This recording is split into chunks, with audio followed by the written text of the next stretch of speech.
Padre Pio always maintained that no sin cries out to heaven louder than the spilling of innocent blood. And when that blood is spilled not in a moment of passion or individual rage, but systematically, deliberately, through the calculated decisions of those in power, when men send thousands to die while remaining safely distant from the battlefield, the weight of that sin is almost incomprehensible, because it is not one murder, it is thousands, and each soul destroyed has a name, a family, a future stolen, and someone must answer for it. It was a cold February night in 1961 when Padre Pio encountered the soul of General Alessandro Valenti. The general had died that morning, peacefully, in his sleep, at age 74, surrounded by family in his villa overlooking Lake Como. The newspapers would carry his obituary the next day. War hero dies, decorated general who served nation with distinction. But Padre Pio, kneeling in the chapel for his customary night prayers, saw something the newspapers would never report. He saw the general's soul standing in the shadowy corner of the monastery, looking confused and increasingly alarmed. The first thing Padre Pio noticed was how the general appeared, not in military uniform as might be expected, but in expensive civilian clothes, the kind worn by wealthy retired officers who spend their final years in comfort, their wartime deeds becoming polished stories told at dinner parties. He looked every inch the respectable elder statesman, distinguished, honored, safe. "General Valenti," Padre Pio said quietly, "you've been dead for 12 hours. The general startled. "You can see me? How?" He looked down at himself, at his translucent hands. "I don't understand. I died peacefully. I received last rites. I made my confession 3 weeks ago. My conscience was clear. I was prepared." "Were you?" Padre Pio's question hung in the air. "Of course. I served my country. I did my duty. Yes, I made difficult decisions during the war, but that's what soldiers do. That's what leadership requires. I followed orders. I gave orders when necessary, but I always acted for the greater good, for the protection of my nation. Surely God understands that." Padre Pio felt a deep sadness settle over him, because he had heard this justification before, from other souls.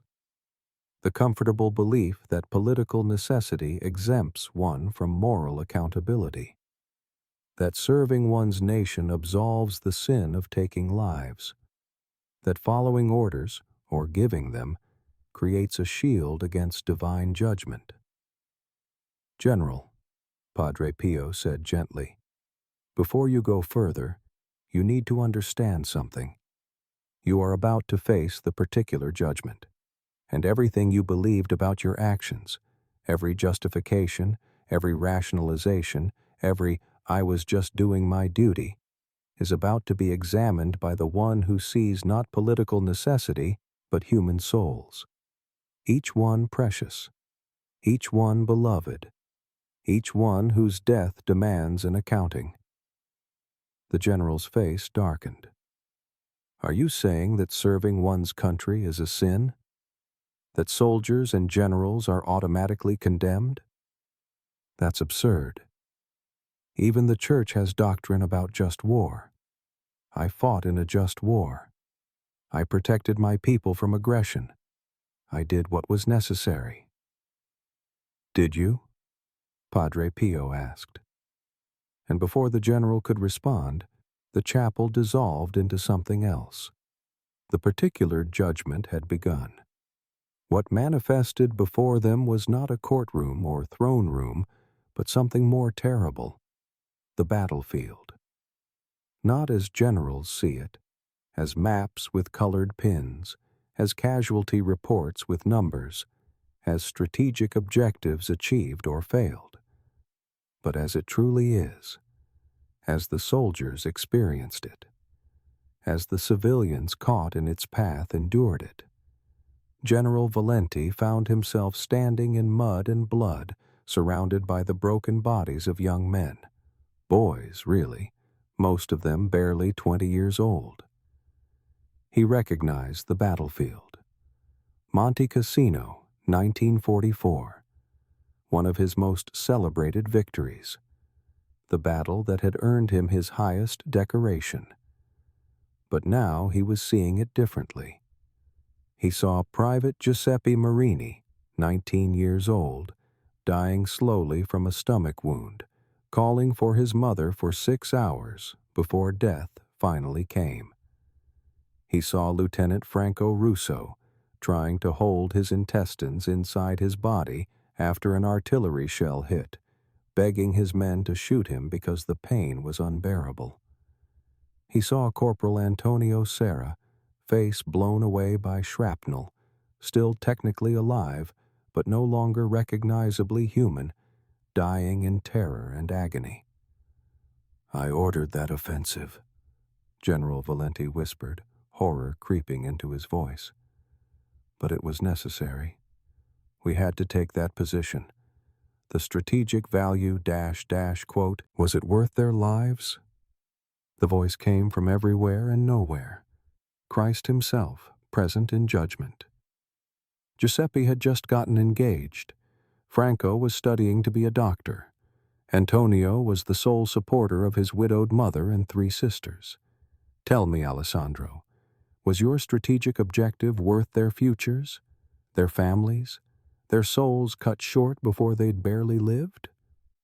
"They were soldiers," the general protested. "They knew the risks. They volunteered. They were boys who believed their leaders would not waste their lives unnecessarily. They trusted you, and you sent them to die in an offensive that your own military advisors told you had only a 30% chance of success. You knew that. You sent them anyway because your superiors wanted results and you wanted advancement. Don't lie to me. I saw your thoughts when you gave that order. You calculated that the glory of success would outweigh the cost of failure, and they paid that cost with their blood." The scene shifted. Now they stood in a village. Padre Pio recognized it too. San Pietro, 1943. A German stronghold that General Valenti had ordered destroyed by artillery bombardment rather than risk a house-to-house assault that would have been costlier to his own troops. But the Germans had retreated hours before the bombardment. The only people in the village when the shells fell were civilians, old men, women, children, who hadn't been able to evacuate in time. General Valenti saw them now, saw 7-year-old Maria Rossetti, crushed beneath rubble, dying slowly while her mother, trapped nearby, could hear her cries but couldn't reach her. Saw 82-year-old Don Paolo, the village priest, trying to administer last rites to dying parishioners while shells continued to fall around him until one finally killed him too. Saw the Benedetti family, mother, father, 4 children, huddled in their cellar, believing they were safe, until a direct hit collapsed the building on top of them, burying them alive.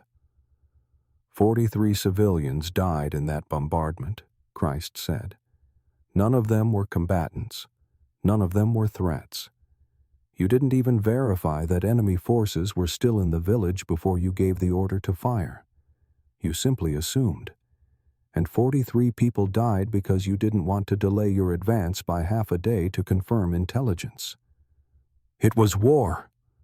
General Valenti's voice was desperate now. "Mistakes happen in war. You can't judge military decisions by peacetime standards. I did what I thought was right with the information I had. You did what was expedient, what was fastest, what would look best on your service record." Don't pretend this was about incomplete information. Your junior officers urged you to verify. You overruled them because you didn't want to wait. Because you wanted to be the first general to take that sector. Because ambition mattered more than 43 lives. The scenes continued. Battle after battle, decision after decision. And each time, General Valenti saw not the strategic map he had studied, not the victory reports he had written, but the human cost he had never witnessed from his headquarters miles behind the front lines. He saw the prisoners of war he had ordered executed because feeding them was logistically impractical. 17 men shot and buried in unmarked graves, their families never knowing what happened to them. He saw the town he had ordered burned in retaliation for partisan activity, 40 buildings destroyed, 3 families made homeless in winter, 2 elderly residents dying of exposure.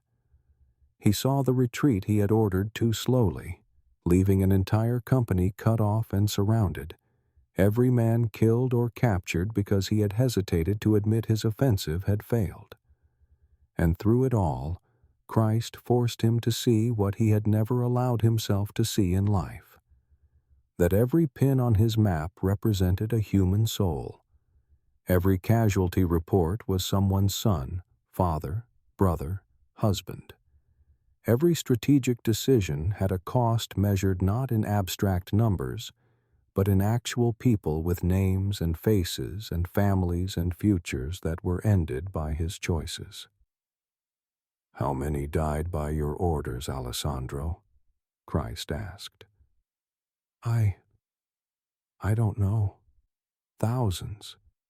Maybe tens of thousands if you count indirect. 14,347. I know each one by name. I watched each one die. I collected each one's final breath.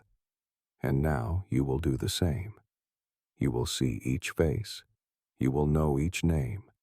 You will understand each life cut short. And then we will discuss your clear conscience. What followed was an eternity compressed into moments, or perhaps it was actually an eternity, time being irrelevant in this space. General Valenti was forced to witness every death his decisions had caused. And the worst part, the absolutely crushing part, was that many of these deaths had been unnecessary. Not all. Some battles had to be fought. Some casualties were genuinely unavoidable in the tragic calculus of war. But Christ showed him the truth he had hidden from himself. At least 40% of the deaths under his command had been preventable. Bad intelligence he hadn't bothered to verify. Offensives ordered for pride rather than necessity. Retreats delayed because he didn't want to admit failure. Civilian casualties from bombardments that could have been more precise if he'd been willing to take more time and risk more of his own troops. You chose their lives over yours, Christ said. Over and over, you made decisions that protected your soldiers at the expense of civilians, that advanced your career at the cost of unnecessary casualties, that served your nation's political goals while ignoring the humanity of your enemies. You treated war as a chess game, but these were not chess pieces.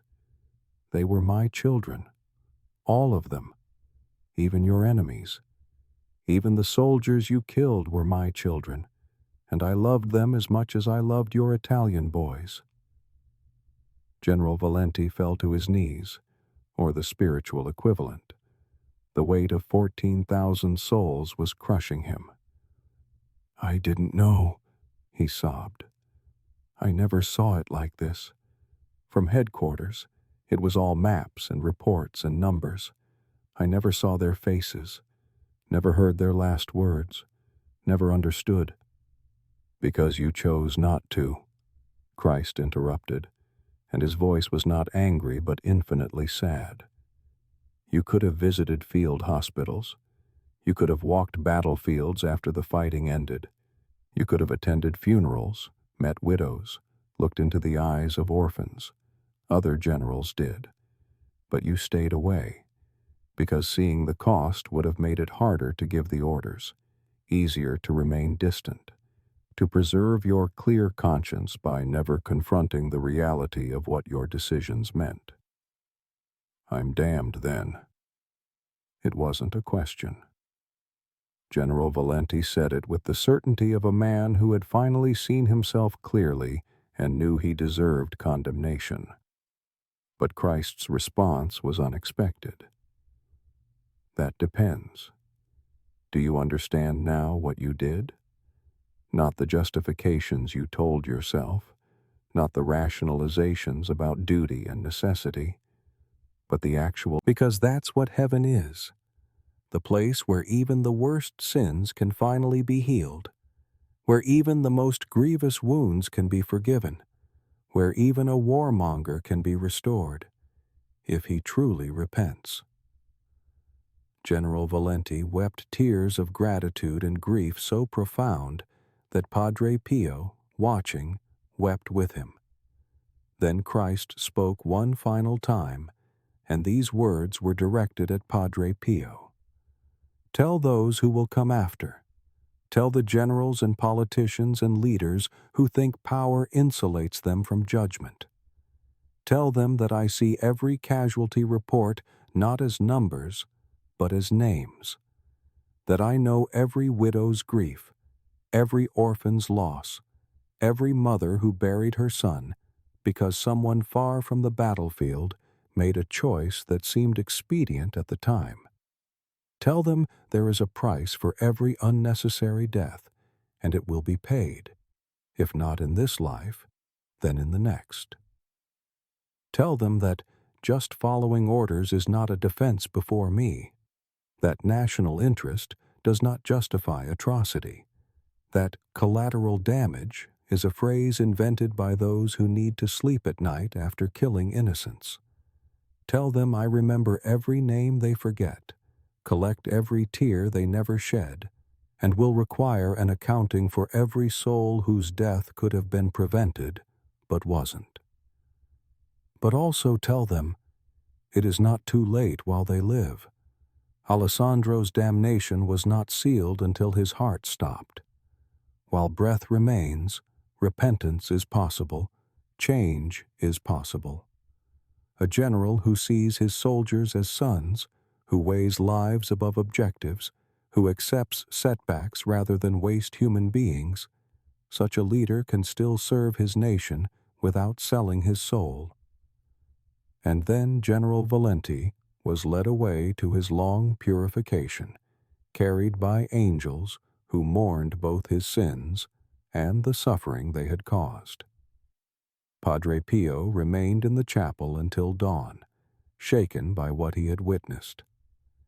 In the days that followed, he spoke about it cautiously but firmly. Those who lead nations to war, who command armies, who make decisions affecting thousands of lives, they bear a terrible responsibility.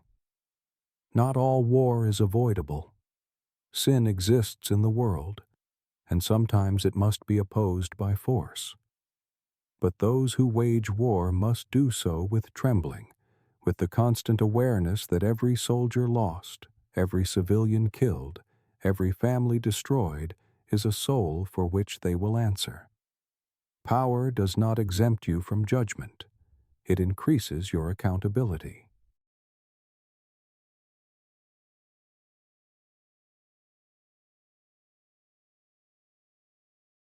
Years later, when asked about the morality of modern warfare, with its missiles and bombs that kill from great distances, Padre Pio's response was haunting. The greater the distance between the one who gives the order and the one who dies, the easier it becomes to kill. But God's accounting does not recognize distance. The general who orders a bombardment from a bunker 50 miles away is as responsible for the deaths as if he had pulled the trigger himself. Perhaps more so, because he had time to consider, to verify, to choose differently, and chose death anyway. Near the end of his life, Padre Pio was asked, "Is there hope for military leaders, or are they all condemned by the nature of their work?" His answer reflected both justice and mercy. "There is hope for anyone who truly repents. I have seen the souls of generals, and some go to heaven.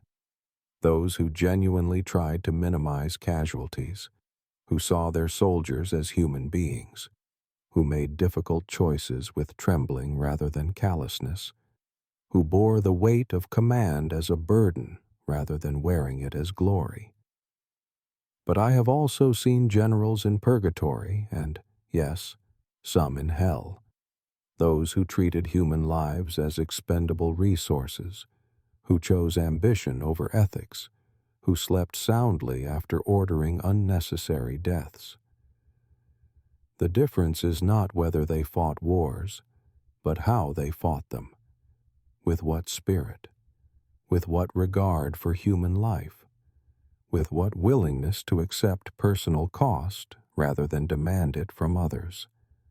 War may sometimes be necessary, but those who wage it carelessly, callously, or for their own advancement will discover that God's justice is more precise than any bomb, and his judgment more thorough than any military tribunal.